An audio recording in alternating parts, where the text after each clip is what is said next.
বিয়ে বাড়ি কিংবা বাসাতেও আমরা রেজালা বানিয়ে খাই, কিন্তু সেই রেজালা রান্নায় তাহলে কি এতদিন আমরা ভুল রান্না করেছি?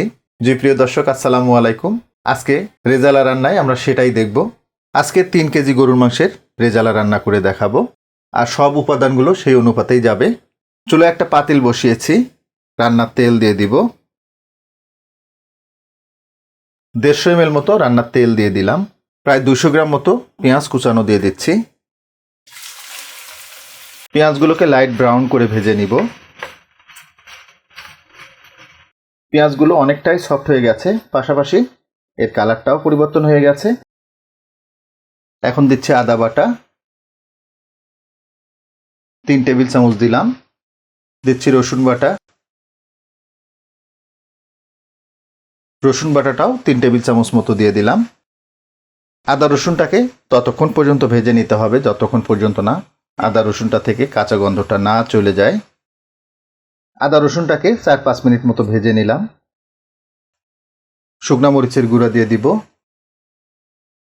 1.5 টেবিল চামচ মতো দিয়ে দিলাম। তবে ঝালটা অবশ্যই আপনারা আপনাদের রুচি মতো কমিয়ে বাড়িয়ে নেবেন। দিচ্ছি 1 চা চামচ ধনিয়া গুঁড়া, 1 চা চামচ জিরার গুঁড়া।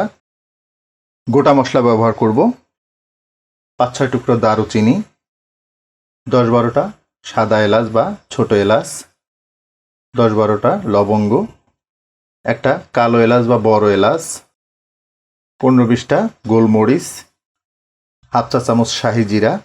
এর বাইরে 5-6টা তেজপাতা দিব। এই জায়গাটাতে একটু বলে রাখি, এই বিয়েবাড়ির রেজালাটা এক এক বাবুর্চি এক এক রকমভাবে রান্না করে। অনেক বাবুর্চি আছেন যারা জিরা গুঁড়া, ধনিয়া গুঁড়াও ব্যবহার করেন না এবং হলুদ গুঁড়াটাও ব্যবহার করে না।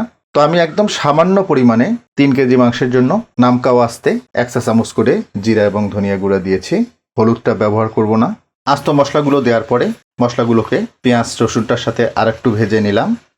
মশলাগুলো যাতে পুড়ে না যায় সামান্য একটু পানি দিয়ে দিব। জাস্ট 1/2 কাপ পানি দিয়ে দিলাম। এই পর্যায়ে দিয়ে দিব টক দই, 1/2 কাপ টক দই একটু ফেটিয়ে নিয়েছি। আর নিশ্চয়ই খেয়াল করেছেন টক দইটা দেওয়ার আগে চুলার জালটা কিন্তু আমি কমিয়ে দিয়েছি। টক দই দেওয়ার আগে অবশ্যই চুলার জালটাকে কমিয়ে দেবেন, আদারওয়াইজ টক দইটা ফেটে যাবে।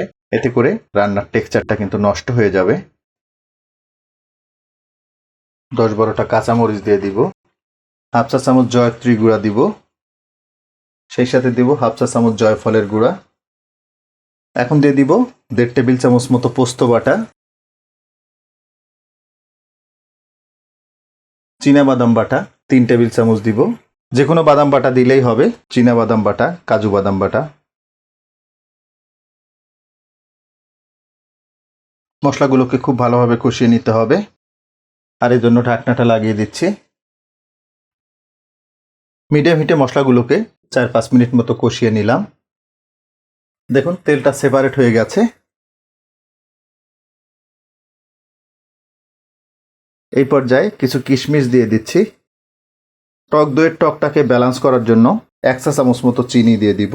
তবে যাদের সুগার প্রবলেম আছে তারা এটা অ্যাভয়েড করতে পারবেন। 10-12টা আলু বোখারা দিয়ে দিচ্ছি। বিফটা দিয়ে দিব।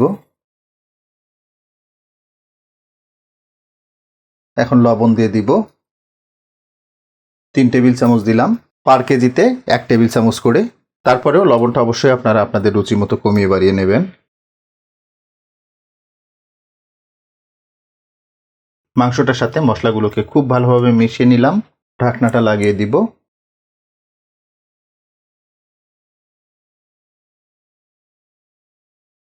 দেখুন মাংসটা থেকে তেলটা সেপারেট হয়ে গেছে।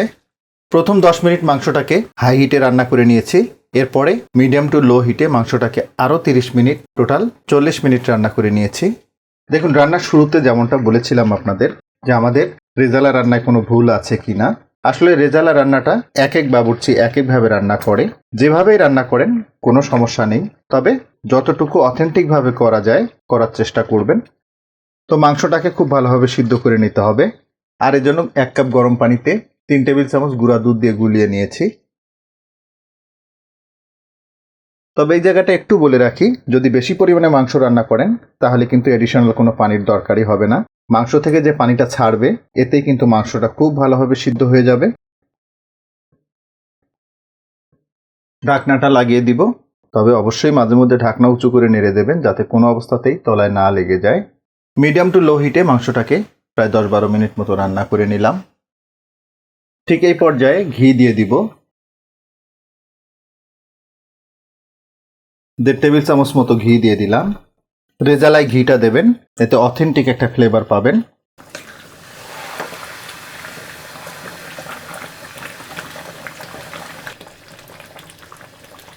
ঢাকনাটা লাগিয়ে দিব। এই পর্যায়ে চুলার জালটাকে লোতে নিয়ে আসবো। লো হিটে রেজালাটাকে 30 থেকে 40 মিনিট রান্না করে নিতে হবে, তবে খেয়াল রাখবেন কোনো অবস্থাতেই যেন তলায় না লাগে। লো হিটে রেজালাটাকে প্রায় 30-40 মিনিট মতো রান্না করে নিলাম। দেখুন কত চমৎকার একটা কালার চলে আসছে। ফাইনালি 1/2 চা চামচ মতো গরম মশলার গুঁড়ো দিয়ে দিচ্ছি। রান্নার শেষে এই গরম মশলার গুঁড়োটা দেবেন, এতে চমৎকার একটা ফ্লেভার অ্যাড করবে। ঢাকনাটা লাগিয়ে দিচ্ছি। আর এই পর্যায়ে চুলার জালটাকে একদম লো করে দিব। একদম লো হিটে মাংসটাকে জাস্ট 10 মিনিট মতো আমরা দমে রাখবো। একদম লো হিটে রেজালাটাকে প্রায় 10 মিনিট মতো দমে রেখেছিলাম। দেখুন একদম অস্থির একটা কালার আসছে। দেখুন লুকটা, একদম মনে হচ্ছে কোনো বিয়ে বাড়ির অনুষ্ঠানে গেছেন আর এরকম এক বাটি মাংস, সাথে পোলাও কিংবা গরম ভাত কিংবা খিচুড়ি, একদম অস্থির একটা খানা হবে। তো যাই হোক, আশা করব যে কোনো অনুষ্ঠানে কিংবা ঈদে এভাবে বিফ রেজালাটা করবেন, সবাই কিন্তু আপনার প্রশংসা করতে বাধ্য। তো আজকে পর্যন্তই। সবাই অনেক ভালো থাকবেন, সুস্থ থাকবেন, নিরাপদ থাকবেন। আল্লাহ হাফেজ।